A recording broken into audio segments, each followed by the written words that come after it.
Imagina ouvir um barulho no meio da noite. Você corre até o cercado. O que encontra não é só um animal ferido, é o sustento da sua família, destruído em segundos. Essa cena, que hoje parece desesperadora, era ainda pior no passado, sem drones. Sem cercas elétricas, sem armas automáticas, só o instinto e o medo constante de perder tudo para predadores invisíveis na escuridão.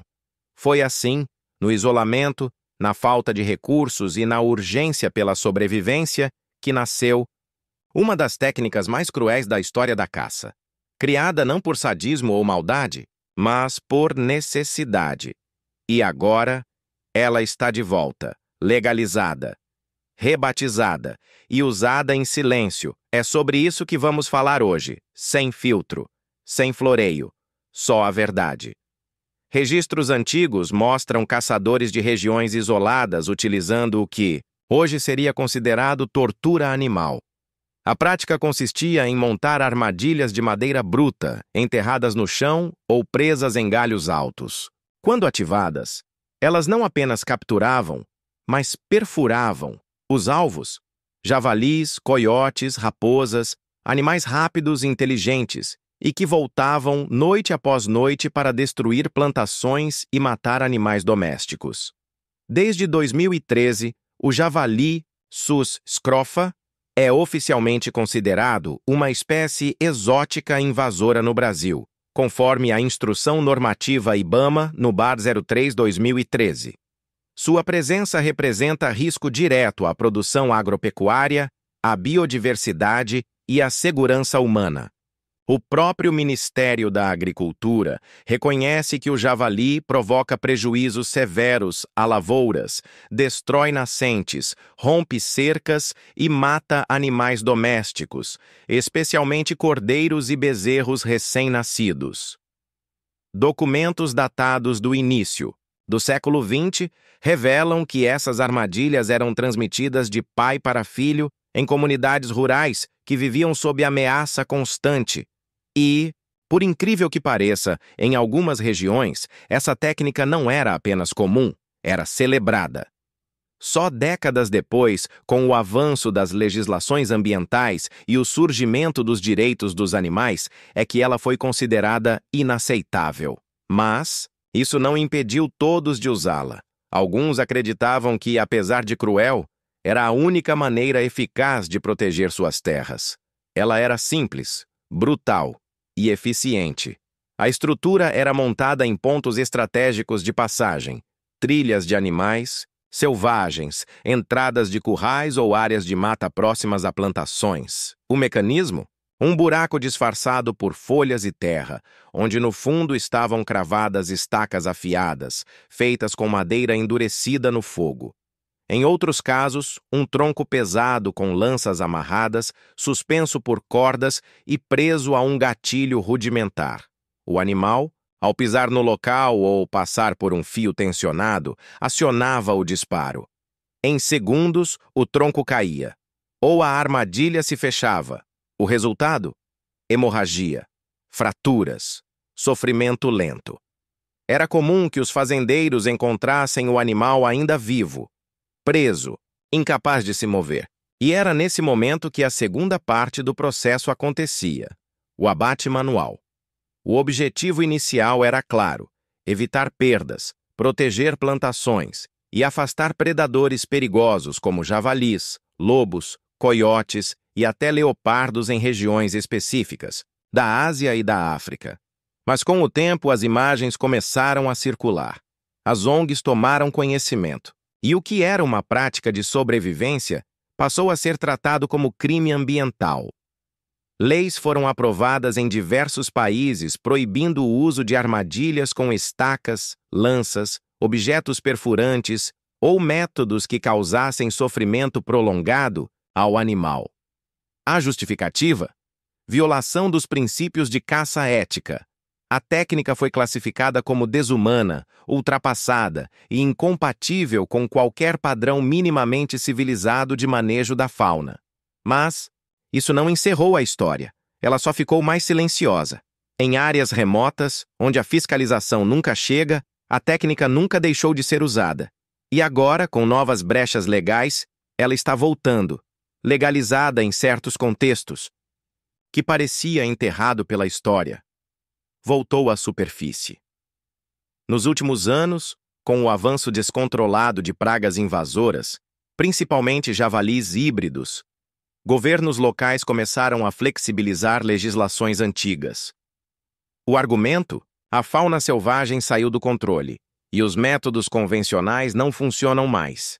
Dados oficiais apontam que o controle convencional, como cercas, armadilhas de contenção ou caça com cães, tem se mostrado ineficaz diante da inteligência adaptativa e da alta taxa reprodutiva do javali, que pode chegar a 1.500% ao ano em regiões agrícolas com alimento abundante.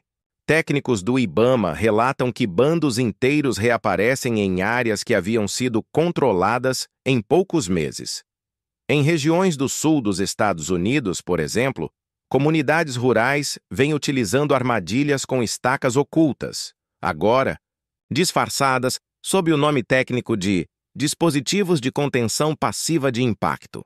Em partes da Europa Oriental, caçadores licitados pelo governo começaram a empregar soluções rústicas tradicionais para conter o avanço de javalis em áreas agrícolas. E o mais surpreendente, em 2023, uma brecha legal aprovada em nível estadual permitiu a reintrodução de armadilhas perfurantes em áreas privadas, desde que classificadas como defesa agropecuária emergencial. O termo é técnico, mas na prática, a armadilha voltou. O perfil dos que estão usando? Fazendeiros desesperados com prejuízos milionários. Caçadores contratados por associações rurais. Milícias rurais autônomas em regiões sem fiscalização. Um deles, que preferiu não se identificar, disse em entrevista off-record: prefere que eu deixe eles destruírem tudo ou que eu volte a fazer o que meu avô fazia? Isso aqui não é maldade, é guerra. E em alguns lugares, essa guerra tem respaldo legal. A volta não veio com alarde. Veio com documentos, decretos locais e silêncio. Hoje, essa técnica está sendo reclassificada, renomeada e até ensinada em fóruns de sobrevivência e defesa de propriedades rurais. Em grupos de produtores e páginas especializadas em controle de fauna invasora, a armadilha perfurante voltou a circular sob nomes como barreira de retenção emergencial ou freio de penetração unidirecional, burlando a legislação por meio da ausência de regulamentação explícita sobre o formato físico das armadilhas. Como o Brasil autoriza o controle letal da espécie, mas não define os meios com clareza técnica, cada estado estabelece seus próprios limites, e o campo aproveita o vácuo. Mas o que ela causa? Continua o mesmo. Quando as câmeras se afastam, a linguagem muda. Nas audiências públicas, a técnica é chamada de método rústico de defesa territorial. Nos grupos rurais, ela ainda carrega seu nome verdadeiro: armadilha de espeto. Para os fazendeiros, a questão é simples: ou a gente protege o rebanho, ou perde tudo. A maioria vive em áreas onde o Estado só aparece quando o prejuízo já aconteceu. São homens e mulheres que perderam plantações inteiras da noite para o dia. Animais degolados por coiotes. Cercas rompidas por javalis. Muitos relatam que os métodos éticos, como cercas elétricas ou armadilhas de contenção, não funcionam. Eles aprendem, se adaptam, voltam. Por isso, defendem o retorno das antigas práticas, agora legalizadas por decretos estaduais em nome da autodefesa rural. Já os legisladores dividem-se em dois grupos: os populistas, rurais, que apoiam a medida por pressão eleitoral, afirmando que a vida humana e a subsistência vêm antes do conforto animal. Os ambientalistas e técnicos que alertam para os riscos, sofrimento prolongado dos animais a armadilhas, que ferem espécies protegidas por engano retrocesso legal no controle de métodos cruéis. Um parlamentar declarou em plenário: Legalizar essa técnica é abrir a porta para uma regressão civilizatória.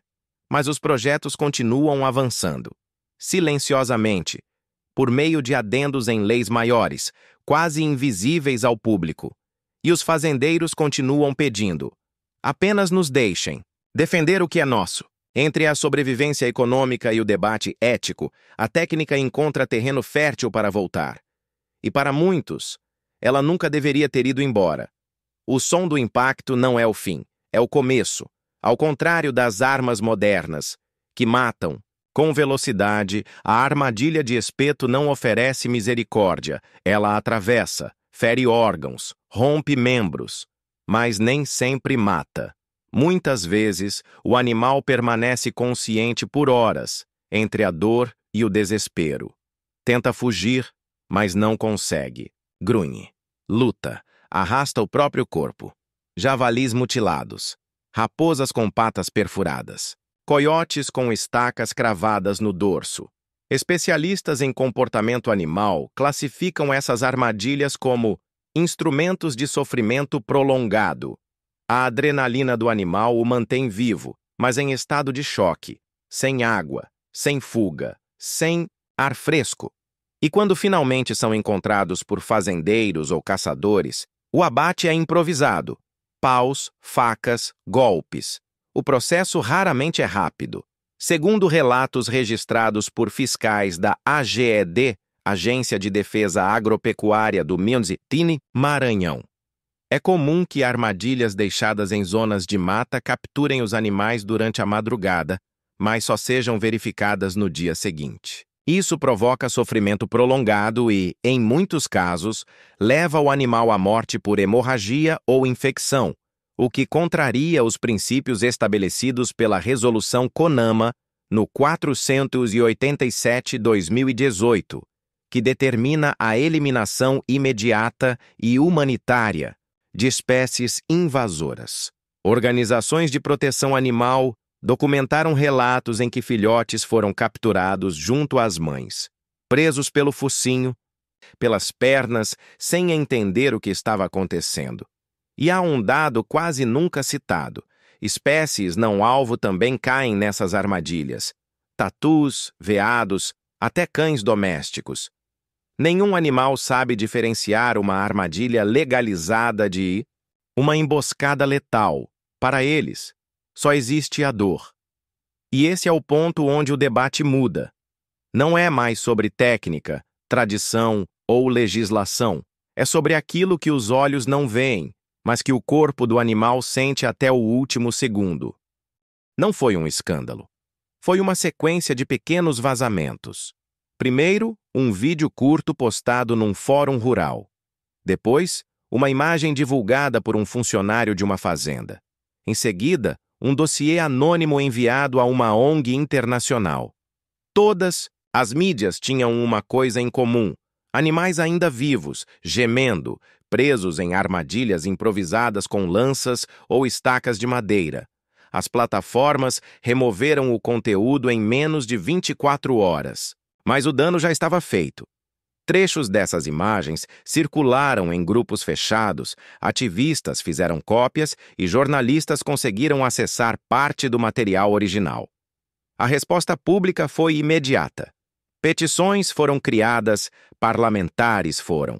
Pressionados, empresas fornecedoras de equipamento rural foram boicotadas.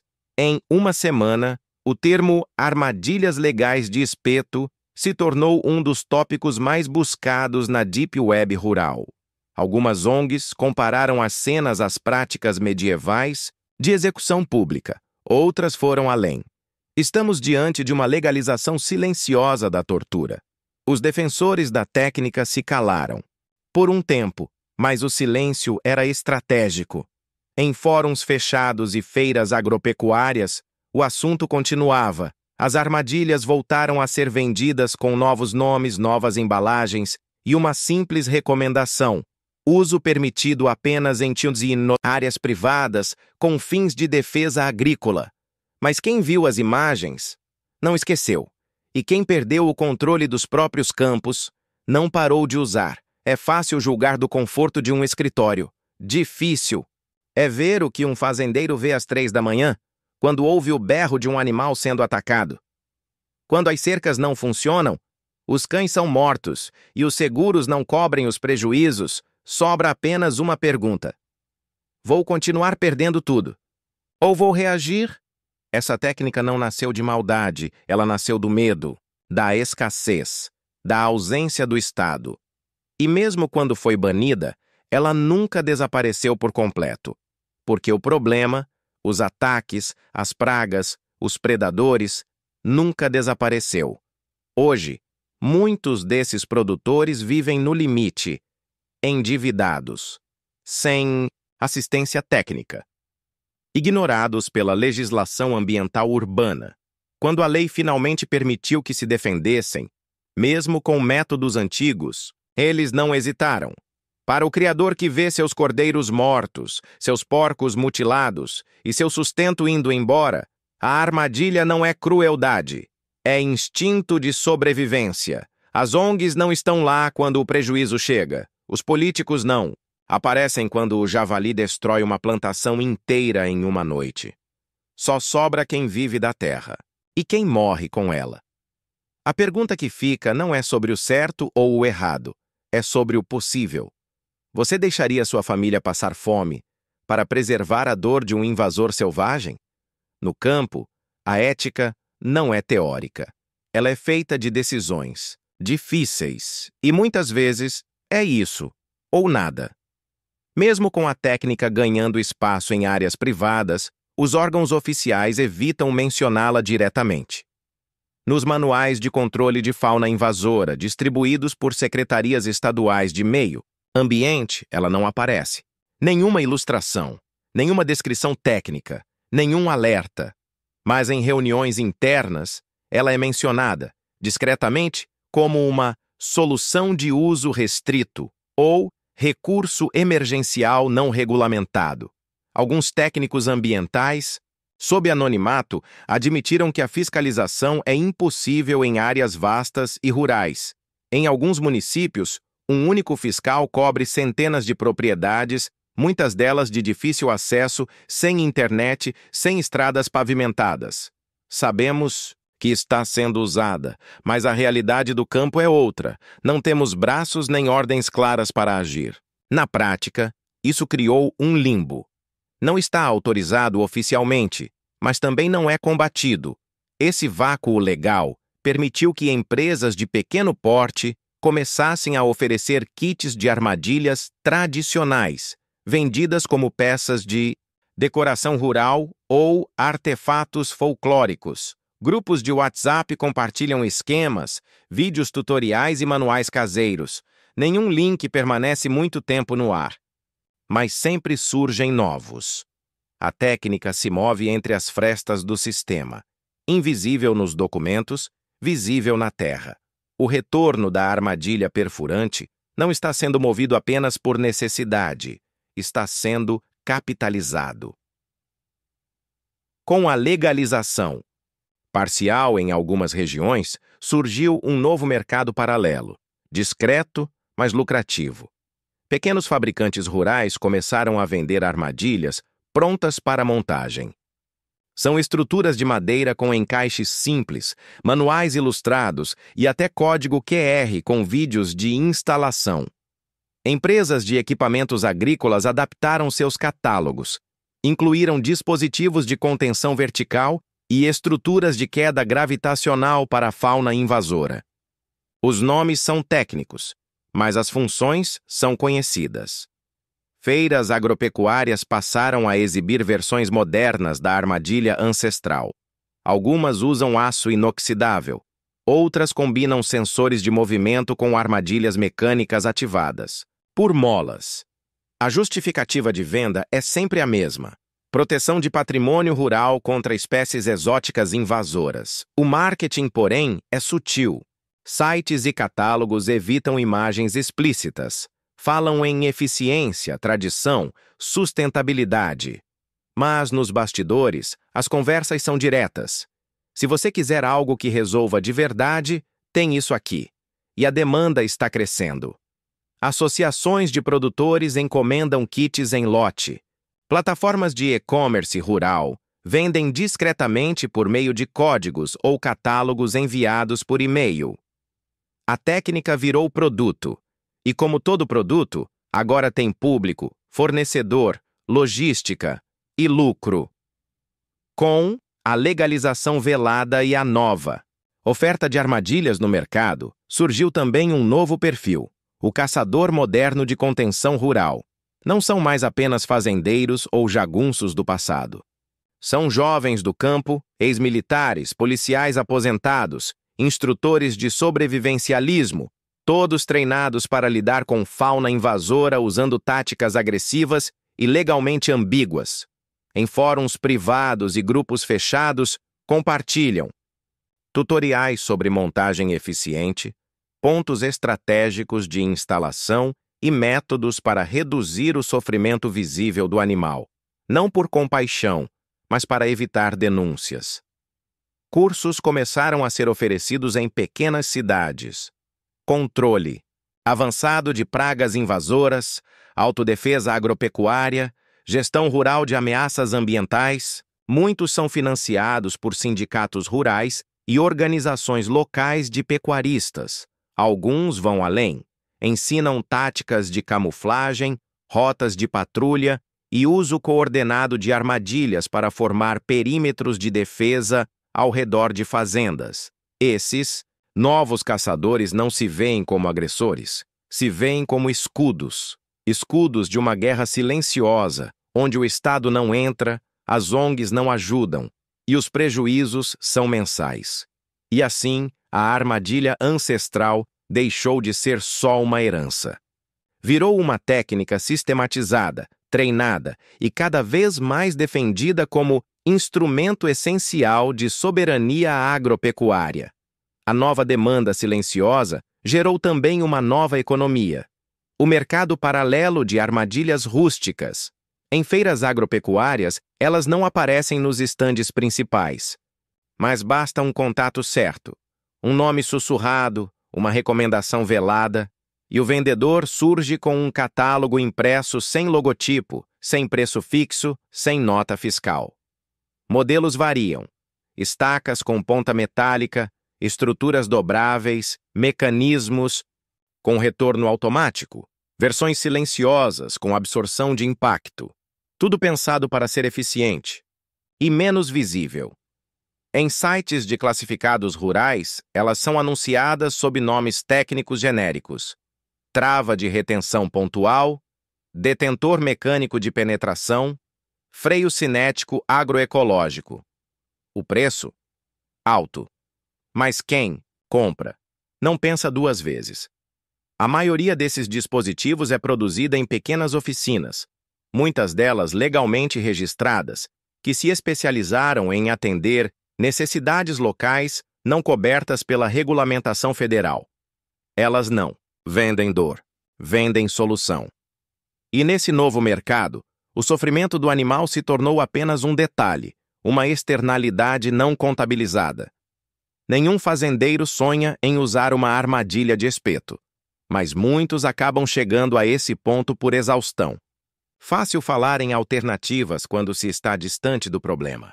Quando a plantação está intacta, quando não se convive com o medo diário de ver tudo ruir em uma única noite.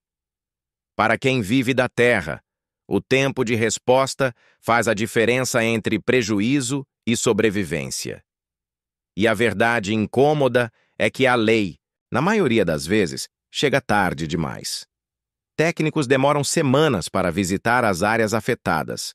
Processos de indenização se arrastam por meses, e as soluções propostas raramente funcionam, ou são caras demais para quem já está no vermelho.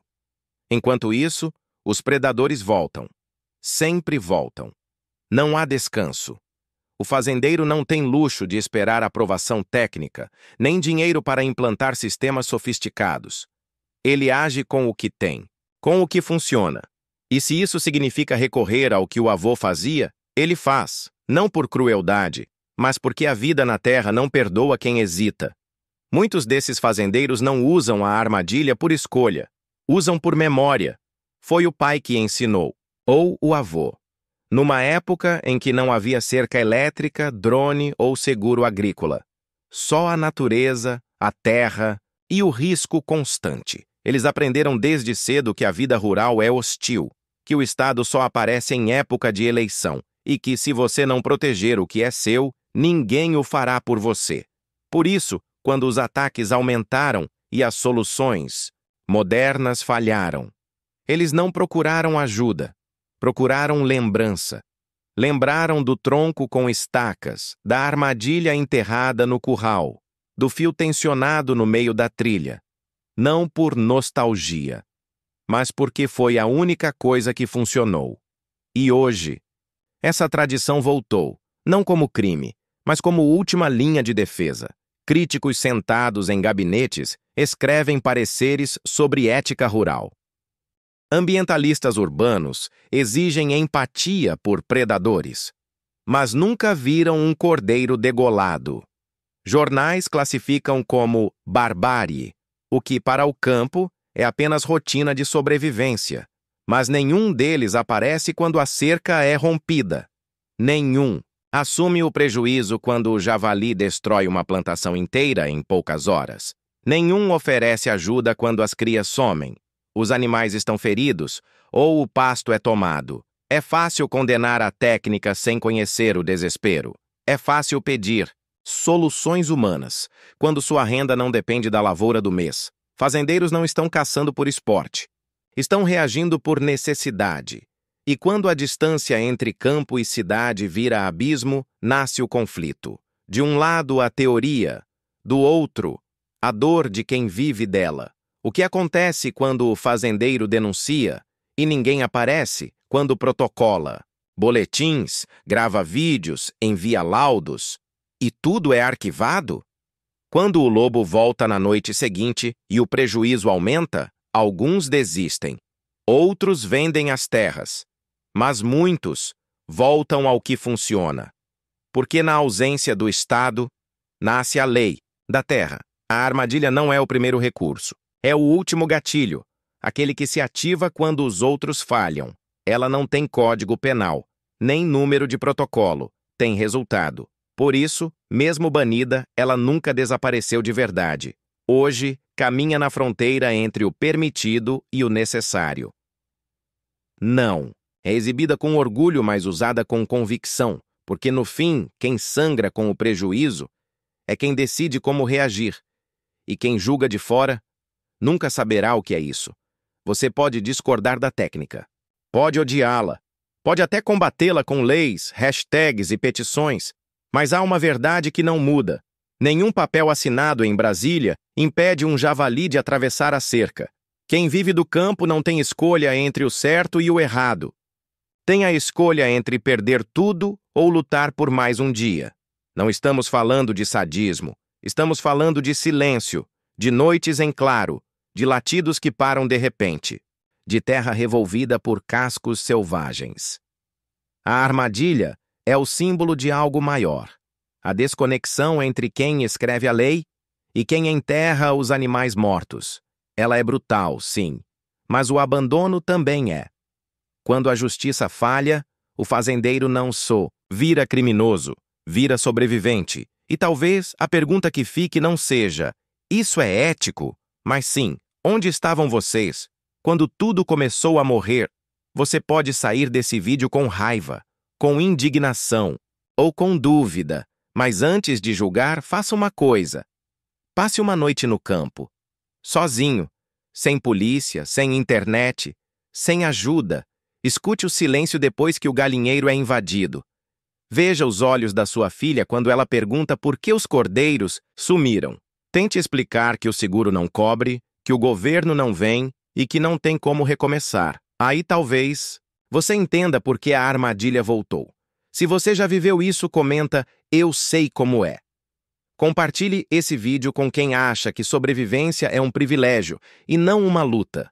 Se inscreva para mais histórias reais do que a cidade não quer ver. Mas o campo não tem como ignorar, porque aqui a terra não perdoa e o tempo não espera. Se chegou até aqui, não feche esse vídeo como se fosse só mais uma curiosidade extrema do interior. Porque isso não é lenda rural, é realidade. Acontece hoje. Enquanto alguém na cidade planeja a próxima viagem de férias, um produtor está contando os prejuízos da última noite, com sangue no pasto e silêncio no galpão.